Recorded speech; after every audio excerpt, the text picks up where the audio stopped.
Yeah! The real NBA season started this past weekend, and the Contested Layups crew has got what you need to know about the NBA playoffs. Can Playoff Rondo push New Orleans past Portland? Did the Bucks blow their best shot at winning a game? Did Indiana make a statement, or is this all part of LeBron's plan? Contested Layup starts now!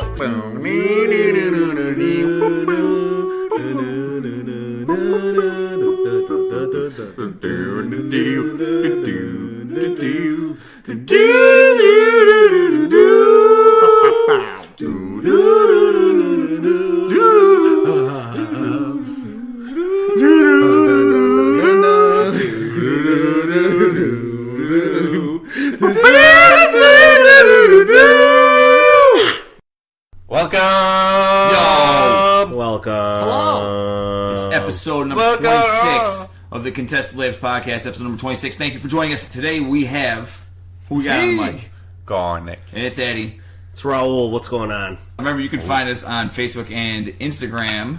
Don't forget to subscribe to us on YouTube by searching Contested Layups episodes. Subscribe now. Alright, so alright. we're going to get right into it here. Yeah, we are. The playoffs have started. Let's go. Everyone at the Contested Layups podcast is very excited that the playoffs have started. It's real basketball now. It's really fun to watch the whole game, too. It's real. First off, First things first, I'm the realist. the Spurs played against Golden State. V's prediction was wrong. It said the Spurs in four. The game yesterday was kind of ugly, I thought, from the Spurs' vantage point. It was terrible. They just got worked. You really, what I was talking to Raul before I cast, and I was saying that there's a difference between getting young players and young athletic players. Mm-hmm. And when you see how the Spurs wanted to fit that Spurs mold of, passing the ball and playing fundamental, they didn't really get any of those athletic players. Right. And they just got ran all over. They couldn't get out the shooters. They were too slow. I think the Spurs are going to give a better effort next game. I wouldn't be surprised if the Spurs won the next game. The hard part of that game for the Spurs was they actually played decent defense, I thought. I thought they got a lot of steals, or not steals, but a lot of touches, and forced Golden State into some bad possessions, especially in the first half. But then offensively, they couldn't do anything. They just could not score. That was real tough for them, man. So if they win one game, it'll be game 4. I feel like they'll have their best game in game 3. First game back, obviously, and then they'll just try to stop the momentum and fail. You're predicting a gentleman's sweep. Well, I think it's going to be 4 games still. But if they are going to, if they are going to win one game, it's going to be game 4, where their backs against the wall. I actually think that first of all, Kawhi has officially been ruled out for the playoffs. Was he? Yeah, he has been officially ruled out as of today for the playoffs, for the rest of the playoffs. I think the difference within the Spurs team is that last year you had guys like Jonathan Simmons or Dwayne Dedmon or Angela Simmons. Angela Simmons. Yeah, I mean, you had guys like Dwayne Dedmon, you had guys like Jonathan Simmons who were athletic. You don't really have that on the Spurs team right now. Yeah. You have guys like Kyle Anderson, whose nickname is Slow-Mo. Or Raul. Yeah, or me.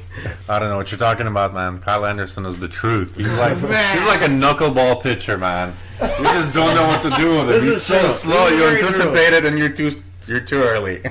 LaMarcus is getting nullified by JaVale McGee. Yeah. And that's... And David West. And that's crazy. This guy scoring 30 points a game is just getting nullified. And then on the other side, on the flip side, you have Klay Thompson looking like playoff Klay Thompson. That's kind of... I just hope it's not too far away from them where they remember that, hey, we can also hoop. I can shoot too, and it doesn't look like that right now. All right, let's go to the second game of the Saturday games. That was Washington and Toronto. Yeah. It was a good game 1, I thought, for Washington. They really show that they can play with them. Toronto went 10 deep again, something that I was wondering what they were going to do, if they were going to shorten their bench, or if they were going to Without Van Fleet. Without Van Fleet, yeah. They had 10 guys in. Lucas Nogueira was in there. The real OG. The real Nogueira. The real Nogueira. The real Nogueira. Toronto, by the end of the game, Kyle Lowry and DeMar DeRozan, of course, were cold at the beginning of the game, which always happens in game 1s for Toronto for whatever reason. Terribly cold. Yeah, but then they picked it up and The rest of their team really picked it up. DeLon Wright had a nice game. The season series with Washington and Toronto was interesting because they were ridiculously close. They split every game and they were like separated by like a point. Like 2 points, 1 point? Yeah, something like that. So yeah, I'm going to go on the opposite end here, and I'm going to give you two things that is notable to me. The two takeaways for me is for Washington is that, hey, you're playing this number one seed who everybody believes that these guys will probably, like the consensus is that these guys will probably make the conference finals. At least win the first round. Yeah. And the consensus is that this team is better than you. And you've only lost by 8 points. You didn't have John Wall for about 2 months. And then now John Wall comes back and he comes back with in a fury. And a great game. Yeah, and he had a great game. So I think you could go into the next game thinking that you could make these adjustments and you could come in and take a couple games. Nah, I could not disagree with you more. We all knew that Toronto was vulnerable in Game 1, as they tend to be, at least. They lost 10 game ones in a row in series. I don't see it as a momentum thing for Washington. If anything, I see it the other way. I mean, I said, they had their chance, they blew it, so now it's just the chips are going to fall where they may. If you take this game, then you change the series. This is the game where they always lose, and you also had John Wall play exceptionally well. So with him playing well, team playing okay, it's only a matter of time. All right, let's go to our next game. The third game on Saturday was the 76ers and the Heat. That was a competitive game in the first half, and then the Sixers just smashed. They were like 18 of 26 from three-point range, something like that. Something ridiculous. They're on fire. That was crazy. Marco Bellinelli, Ersan Ilyasova, JJ Redick, all the shooters that we've discussed on this podcast about the 76ers. Eurostep, baby. So sick. Yeah. You can look at it one of two ways. Either this is the best game they're going to have with the three-point shooting, and they're going to regress back to the mean going forward, or they just took the win out of the sails of the Heat, and it's over. The one thing JJ brought is that work ethic where he hustles on every play. I think watching him move without the ball throughout practice, throughout the regular season, now Marco comes in and he's like, yeah, I'm definitely down for all of this. And young players are seeing how easy it is to get open as long as you move without the ball. Yep. It was raining. It was undescribable. Yeah, if you think about JJ Redick and Marco Bellinelli, these are guys that know how to get to their spots and know how to get their shots off, and then whether they make it or not, that's on them. But these guys are professional three-point shooters. The Heat, on the other hand, didn't look so good yesterday. Remember, though, Embiid will be out game 2. Embiid, though, I mean, he's their best player. I think Embiid will help them win a series as if it gets grimy and dirty and it gets close with somebody. Yeah. But the way they're flowing right now looks incredible. It's going to be pretty hard to keep up with a team that's just so loaded with shooters. All right. The playoffs, they do come down to you have to be able to defend at some level.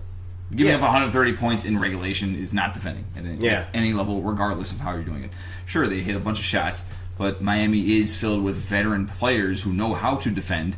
It depends if they show up in game 2. They got a lot of matchup problems, man. I mean, that's the problem with Philly, especially in the East. In the East, I don't even know of any team in the East, including Cleveland, matches up with Philly. We're going to get to Cleveland in a minute, man. Anyway, game 4 on Saturday was the Pelicans and the Portland Trail Blazers.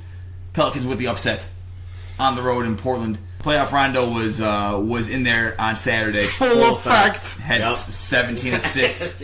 Dude, Playoff J-Roo. Playoff J-Roo. Playoff J-Roo definitely came through. Wow, he had some awesome defensive possessions on this that block. Yeah, the last minute he was just phenomenal. Yeah, really the whole game I thought he was excellent. And especially in the last minute, the steal on Damian Lillard and on the fast break. Somehow we stayed in front of him. And the block on the one dude. On Pat Connaughton, don't know why he was in the game. On Pat McConaughey. Yeah, why is he in the game, man? And then also, avoiding. I see what you did there. Avoiding the foul on Damian. Yep, that was awesome. Dame time. Oh, I was disappointed in that single play. I can't believe Damian Lillard. I don't know why he did that. I know why you want to draw contact, but you're not confident enough to just go up. After how many times we've seen Damian Lillard dunk on people? Come on, man. Yeah, man. Go up with it. If you draw the contact, great. If not, at least you get those 2 points. Don't try to get the contact before you score the basket. His rhythm was off last night. It was Anthony Davis was a man, and he had blocked Lillard multiple times. I think that Damian just wasn't in the game last night. I think Jay Rue did a great job. They took him out of the game. Great job hounding him, and then Anthony Davis was a beast. To the point where Damian Lillard had to shoot threes to try to stay in the game. He took some weird pull. I mean, not that they were... That's nothing out of the ordinary. Yeah, nothing out of the ordinary, but the fact that you weren't getting points in the paint along with it was... They looked bad. They kind of came around in the second half. Obviously not enough to catch up all the way. This is a good series. People forget that, I mean, at one point, Pelicans and the Blazers were battling for the 3 spot. Yep. Right when the Pelicans, right when the Pelicans had that win streak after Boogie went down. Yep. You know, this is going to be a great series. This is going to be like who has the bigger balls. Yeah, no one's got bigger balls than Rondo. Yup. Dude, I was so impressed last night. What Nico Mirotic kept talking about Rondo's communication on the defensive end. He was calling plays out when they were going to happen. And that's playoff Rondo, being focused as hell because it's playoff time and he knows what's coming because he studies film and he's played the game for so long at a high level. He's one of the smartest players in the NBA. You got that on your team and you got a chance in every single series that he's healthy. If Rondo stays healthy for the Pelicans, I think they're winning, man. And I completely agree with you that Rondo had the team under control and was calling out, hey, this is what's happening, this is what's going to go down, this is where you need to be, and he was in command of the team. But they were up by, I think, 15 or 16 at one point, and that shit got down to 2 twice. Fast. They were always going to go on a run. Yeah. You knew that. And they were confident of that. They were confident that they were going to go on a run and they were going to make those shots and they didn't have to panic. Whereas the Pelicans kind of got into a little panic even though they were up 15 points. So I think that ultimately is going to play in the Trailblazers' favor in a 7-game series. The first game on Sunday was the Bucks and the Celtics. Oh, man. That was a spicy meatball. One of the best games of the weekend. The Celtics won by 6 in overtime. Here's what I would say about the Bucks-Boston game that I saw. All right. Jason Tatum, completely unfazed. It felt like playoff basketball. We were talking about Final Four basketball or like college basketball where you get to March Madness and you get to that level where you got to exceed play. He looked completely cool. Jaylen Brown, all offseason, was doing dunk in your driveway challenges where he's just dunking in people's driveways at random houses in the city because he's just, come get dunked on. Yeah. You want those dudes on your team. But you had Giannis and Chris Middleton, and those two played fairly well. They hit their shots, they attacked. Yeah, they had over 30 points. Yeah, I mean, and they still lost. Yeah. And then I'll say Al Horford. He had 8 or 9 shots throughout the game and had 24 points. He got to the line. He guarded Giannis a lot of the game. And for someone who's supposed to be able to get by a big man just as far as being athletic and being able to move and being the point guard for the Bucks, Al Horford doesn't get... There's no love. Al Horford does exactly what his team needs to win. For me, the encouraging part is that they went to overtime against the 2 seed. All right, and then you're going through that Bucks and Boston game, and then all of a sudden you turn on the Cavs and the Pacers, and then it's a 30-10 game, and Lance Stephenson's dunking on everybody. That Lance Stephenson dunk was awesome. Lance Stephenson coming back from the dead, not really, but just becoming relevant again like he was a few years ago. Playing against LeBron and really getting into his grill. The Pacers-Cavs games on Sunday was excellent. One of the best games of the weekend, I thought, just because Indiana continued to keep its poise and made the Cavs look young. It made Larry Nance and Jordan Clarkson look like they had never been in the playoffs before, which they had never been. It was the first loss for a LeBron James playoff team in the first round since 2012. It is the first time in his career he's lost a game 1 in the first round. It was kind of shocking to see that it was just a whooping. They couldn't guard Victor Oladipo, and he was Russell Westbrook's like second-hand man last year who did nothing, who had an off season, And now he goes to Indianapolis, and the Home Depot. Yup. The Home Depot. Oh, Man. yo, you need wood? I got wood. Man, dude, he looked so good, just confident as all hell from three. Every single shot that he was taking, he was just rising up, and he knew it was going down. And Turner had a great game too. I felt did like have a very he good game. stepped up in a major way as far as he did some open trays. He was in the paint. Lance Stevenson did a full Lance Stevenson. Yep. He headbutted the basket. Yep, after that dunk. Just causing wildness, and that's the passion you want in one of your players. Yeah. Just because, as long as it's not out of control and you don't do it when it's unnecessary, I feel like that can only help your team. They see you going crazy, and now all of a sudden Victor Oladipo's got an attitude. But the Cavs really played terrible. 80 points was almost their season low. What I don't like about the Cavs offense is you need to surround LeBron with shooters. We talked about Wiles and Kyle Korver playing. Sure, fine. You have subpar shooters shooting now, but the problem with it was LeBron would drive, he would kick. That guy's job is to automatically take the shot. There was no swinging. There was no ball movement. I need to see some extra passes. I need to see that thing rotate around once, go through your whole offense, and then, maybe you'll get a trade-off. Yeah. Like, you got to see what you get out of these players, and I felt like LeBron was trying, and then at a point it just got too much. He just couldn't do anything about it. I'm going to be honest, man. I think LeBron wasn't really in it in this game. Maybe overthinking things a little bit too much from an unselfish kind of view. It kind of looked like he was testing his team. Yeah. Which that to me, I thought was the problem, was that I didn't really see the aggressive LeBron that was trying to do all things, to try to do anything that he can to try to win the game.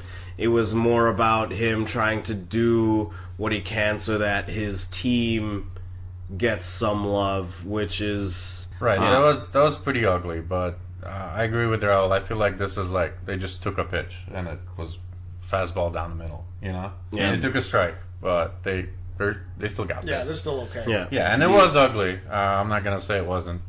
And the Pacers are definitely, without question in my mind, the most underrated playoff team this year. I feel you on that. I think it's underrated for us, too. We all picked the Cavs easily winning the series. Exactly. I don't think it's going to be as easy. No. Apparently not. But you still have to, until proven otherwise, you pick LeBron. So that's what I'm saying, is that LeBron's always thinking 2-3 steps ahead. We'll see what happens if Nate McMillan can adjust properly, because if he's satisfied with the way that the Pacers played today, they're going to lose. Yeah, exactly. It's like he wants to embarrass his own teammates. LeBron. Just so they can step their shit up. Yeah. And dude, for sure. If they step up, then LeBron looks like a genius. Right. Oh, and then that's happened for the past 8 years. Yeah, exactly. They have But I think that's what LeBron did today, and it didn't really work out. So he'll take that L. I mean, obviously he's probably pretty pissed off that his teammates didn't step up, but I think that's exactly what happened, because I didn't see playoff LeBron today. I saw passive LeBron, just kind of like, let me see what you guys got. Or the LeBron from the regular season that was just dunking on everybody, who realized that he did have to carry the load. Yeah. All right, Jazz Thunder was the third playoff game on Sunday. Raul's favorite team, the Thunder. Let's go, baby. Got to win. No, Jazz. His favorite team is Jazz. Yeah, his favorite team is Jazz. Did you know, everyone, that you changed his line? Yaz. It's pronounced Yaz. So the Thunder played with great pace in this game. As Raul alluded to, Paul George had a nice 36-point game. Russell Westbrook, I think, had 20-something, 24. 29.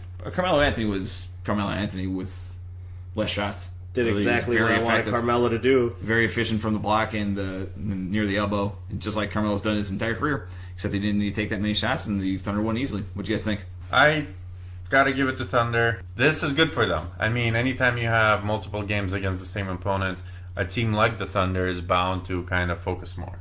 During the regular season, they were all like testing each other out. Obviously, it got a lot better towards the end of the year. This is going to be a long series, in my opinion. I thought the Thunder were more impressive because the Thunder were so much more active on the defensive end than the Jazz were. If this series goes a long way, the Jazz will have to win. They got to win one on the road at least. One on the road, but it would have to be Game 5, pretty much. Yeah. That's the only option. Basically, what I liked out of the Thunder today was they pretty much forced the Jazz to play at their pace. OKC did a great job of imposing their will and imposing their pace on the game. Utah pretty much had to play catch up the whole time. Paul George did a really good job of spacing out his production, killing everybody. Yeah, Yep. Pretty much anytime you needed like a big bucket, like he wasn't killing you all at one time in one quarter. He was killing you all the time. Yeah, He was killing you it was a softly. slow death. It was a slow death, and before you knew it, it was 36 points. And also Russell Westbrook had 29. From Melo, I wanted him to get in this series, or pretty much throughout the playoffs, if he could just get up 15 to 16 points a game, I'm completely fine with that.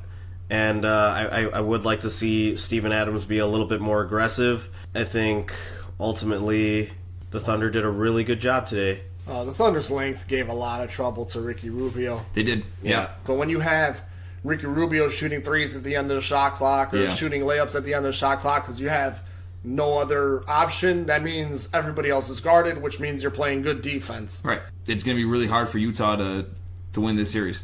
And so we'll see what happens. All right, so the Timberwolves and the Houston Rockets are the final game of this weekend. Rockets winning by 3 tonight. Timberwolves had a chance to win down the stretch. Chris Paul with a terrible turnover at the end of the game. Terrible. And Jimmy Butler took a really contested 3. Ill-advised. Well, I mean, He time's got to. winding down. You got to shoot it. No, you you gotta had get a shot time. up. You had like 3 seconds at that point. But still, though, he At that point. planted and then did a step back with a spin. And PJ Tucker was all over I've his dip. never seen that move before, ever. Yeah, he could have just pulled up from 2 feet farther out. It Yeah, would've been the exactly. same It shit. would have been the same shot, yeah. What do you guys think of this game? Mildly surprised that Minnesota showed up. They kept it close. That was impressive. You all know that the Rockets are going to win. They have to win. Except for one of us. One of us does not think so. Minnesota in 7. Minnesota did a good job guarding everybody. They got hands and stuff. Jamal Crawford had a good game. Derrick Rose hit some shots as far as how we always talk about these guys. I feel like we didn't see enough Karl Anthony Towns. Andrew Wiggins is a no-show again. Garbage. You guys stunk it up kind of, and you only lost by a little bit, but it's not like Houston was even firing on all cylinders. It was just James Harden firing on all cylinders. And Clint Capella. And Clint Capella. James Harden impressed me so much. I knew that guy was a beast, but just the way he was able to score, there's no way you can guard that guy. Who can you compare him to? I mean, first step, second step, whatever. Second dribble. Pretty phenomenal. He's a player of his own because he doesn't rely overtly on his athleticism to beat you. It's all skill and it's all body positioning and it's all just being able to shoot that top of the key 3. It's ridiculous how good that guy is. There's no comparison. James Harden. That's what a lot of the new guys have found out. Besides Kobe being like MJ, everybody else has been their own character as far as NBA basketball comes. And when James Harden, That's right. James Harden pull up is nasty. His drive, his Euro step's nasty. It's when you watch him, it's always like, man, I don't think this guy's crossing over at any particular way. Just the way he puts his body in between you and the ball. The way that he sells everything. Yeah. Yep, because his move to his left-hand dribble from his right crossover is exactly the same going the other way. And he can take you off right and off left. He wants to go left, but if you're going to force him to his right, he's still going to blow by you to his right. And he's still going to get that shot off going to his right. He's going to get that step back going to his right. True. That's a player that is just relentlessly worked on his skill for years and is really starting to perfect his craft. Do the Timberwolves win a game in this series? Yes, I think they're going to win 4 games. Maybe one. Maybe game 4. I will say it'll be much closer than... it's not going to be a sweep. Based on what I saw today, the Timberwolves were able to... Again, Wiggins was pretty poor. Towns did not have a good game by any stretch, and they still only lost by 3. I'm going to give a gentleman's sweep 4-1. Okay. Yeah, I'm with play. I'm saying Rockets in 6, and I'm still sticking to it. And Raul And I'm sticking to I'm it. still sticking to Minnesota in 7. I'm sticking to it. I think Tibbs has a game plan. I think he's had a game plan all along. If you could put yourself in a position where you either have to make a shot or you miss a shot, Yeah, it's okay. on that side. Right. Especially against the Rockets. Speaking of coaches like Tibbs, let's talk about some coaching changes in the NBA. The NBA fired a bunch of coaches this week. They sure did. Yes, they did. Frank Vogel was fired from the Magic. Vogel. Jeff Hornacek got fired from the Knicks, and Steve Clifford fired from the Hornets. Number one, do any of these guys get coaching jobs again in the NBA, head coaching jobs. Vogel does, for sure. Just based off his job with the Pacers. I mean, Orlando is a really tough situation. And I really thought he could possibly turn it around with them. I was giving him the benefit of that. It just didn't work out. I don't know why. Well, that team's a mess. That team is a bit of a mess. They have some talent. You would think that a coach like Vogel and a talent like Gordon, just based on that alone, you could get close to the 8th seed. Not necessarily even make the playoffs, but get close to the 8th seed. Never happened. Yeah, just at least more wins than like right. They never got to something. 27 was the most he won with Orlando. Yikes. You know, that team, I just don't know who can win with them as a coach. Yeah, I'd say Vogel is the most likely. I think Hornacek's done. Oh, yeah. In terms of being an NBA head coach, Awful. I think he's terrible. He's failed with Phoenix, and okay, I guess Porzingis got off to a great start at the beginning of the year, and they were kind of in the playoff race, but obviously once Porzingis went down, it was no chance. Right. If you aspire to be a real coach in the NBA, don't go to the Knicks. Like, ever. I think that has something to do with it as well. Right. I feel like Jeff Hornacek, even though he's had opportunities, it's like being the coach for the Cleveland Browns in football. Right. But, I mean, the Knicks, if you look at that organization top to bottom over the last 2 years, James Dolan is James Dolan. Huge idiot. Yeah, doesn't know what he's doing. Yeah, it's like I feel like he just hates basketball and hates the Knicks, and he just bought them so that people who like the Knicks would suffer for some reason. Like, legit. That's the feeling I get. Well, Isaiah Thomas, he should be fine. All right, we'll trade Eddie for Eddie Curry and give up a bunch of picks to the Bulls. Yeah. Let's pick up Carmelo. He really looks like he cares a lot. Yeah, let's trade 4 starters for Carmelo. Sure. Who do you guys think? Because there's a lot of talk about Mark Jackson being the next Knicks head coach, and I actually think that's a good hire. Maybe just as far as bringing basketball competitiveness and trying to draw the most out of everybody you can, and having them compete on an everyday level like the Pacers do. Like, I think that's kind of where you need to go with the Knicks. They are interested in interviewing Fizdale, Mike Woodson, Jerry Stackhouse, Mark Jackson, and David Blatt. Are you kidding me? Jerry Stackhouse, another guy that you can... Stack's been in the developmental league for several years. That's fine. That's not the same thing. I think Jerry Stackhouse should coach the Hornets. What did we just talk about with the Knicks and if you want to be a coach in the NBA? This is true. Well, David Blatt should go to the Knicks because he wants to get back. David Blatt wouldn't be too bad on the Knicks. I kind of like that. I kind of like David Blatt on the Knicks. I think Vogel and Clifford probably have the best chance at being hired again. At one point, that team looked decent. They looked like they were on their way up, and then nothing happened. The pieces don't mesh together. The Hornets, I don't know. I mean, you look stagnated. They really did. They made the playoffs a couple years ago. They lost to the Heat or the Cavs or whatever. Well, they hired a new GM. Different style of play. Mitch Kupchak, yeah. I think they need to play faster. I think whatever coach can get them to play faster and get a lot more transition buckets. They gotta get out. They gotta run, and You gotta pass the ball, baby. Yeah, they gotta pass the ball. Yep. So they haven't made enough moves. The last big move they made was Dwight Howard. Before that, Nick Batum. Both of them panned out, which tells you that, hey, you should probably make more moves. Yeah. Not re-sign MKG to a huge contract, Exactly. Marvin Williams to a huge contract, and hope that Jeremy Cody Lamb Zeller. ends up. Yeah. Right, their cap situation isn't nearly as good as it should be considering the talent on that team. Well, there are a couple teams that will be signing coaches likely in the offseason. The Bucks obviously need a coach. The Suns need a coach. Mike Budenholzer. And yeah, that was a big thing that happened this week where Mike Budenholzer interviewed for the Suns job. That's cream of the crop as far as I'm concerned this year. The Suns job? No. Budenholzer. Oh, Budenholzer. Yeah. Okay. All right. Yeah, I agree. Yeah. Although he's Pop tree. he's still Pop coaching tree. for Atlanta. Well, so did Clifford, though. Well, apparently they're okay with cutting him loose. Nah, I don't know, man. If I was the Hawks, I wouldn't get rid of him. Well, they may get a first-round pick out of it somehow. But the Bucks job is still out there. Detroit will likely be getting rid of Stan Van Gundy, I would say. Idiot of the year, Stan Van Gundy. I was thinking about it today. I don't think Stan Van Gundy is going anywhere ultimately. I don't think Detroit's getting rid of Stan Van Gundy because he did bring you Blake Griffin, which is more of a draw than any of your players have brought you. I agree. In the past 5 years. I think he has a little bit more time, maybe another year or so before they really evaluate things, but he did bring you Blake Griffin, and that is a draw not only for fans but also for free agents too. Actually, what we're going to do right now, Raul gets a lot of credit for that one because he thought that the Pistons were not going to make the playoffs and was very critical of the Pistons making that trading Tobias Harris and Avery Bradley. I definitely said they were going to. So Raul is genius of the day. Genius of the year? Let's go. Not the year. just of that day. Genius of the day. All right, let's wrap up with our final thoughts, guys. LeBron, baby. Just this game didn't mean anything at all. The Cleveland game, obviously, against the Pacers. He's setting up his teammates to fail. You ever seen the movie Whiplash?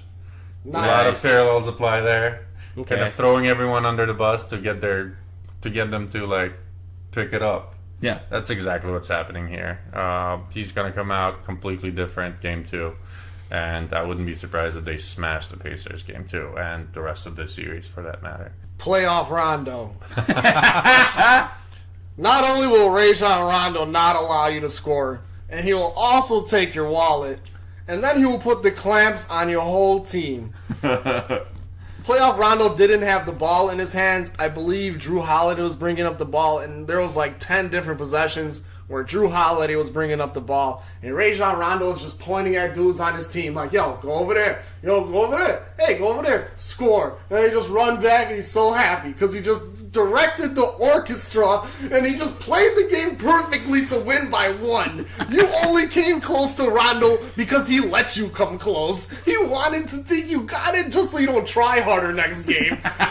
Oh, man. Playoff Rondo's so dirty. Let me just take your socks. I don't even watch your socks. You just don't deserve socks. What is this guy talking about? All right. That's my final thought. I just have a couple things. Happy birthday, V. Happy Thank you. birthday, Eddie. Thanks. Yeah, happy birthday, gentlemen. Thanks. To everybody out there listening, V and Eddie's birthday was this past week. So happy Contested Layups birthday to both of these guys on the Thank staff. you. Also, happy birthday, Brian. Also, happy birthday, Olivia. And Happy happy birthday, birthday, Olivia. Moody. Oh, nice. Yeah, that's There you what's go. up. Happy birthday, Lucas, as well. Ooh, go get it. My final thought: I'm just very glad that the NBA playoffs are back. Thank God that the NBA regular season's over because the playoffs are so much better than the regular season. Way better. It's the best basketball to watch. Thank you for tuning in to the Contested Layups podcast tonight. Thank you for listening. Remember, you can find us on Facebook and Instagram. Don't forget to subscribe to us on YouTube by searching Contested Layups episodes. Subscribe now. And we will see you next time. Have a great Monday, everybody.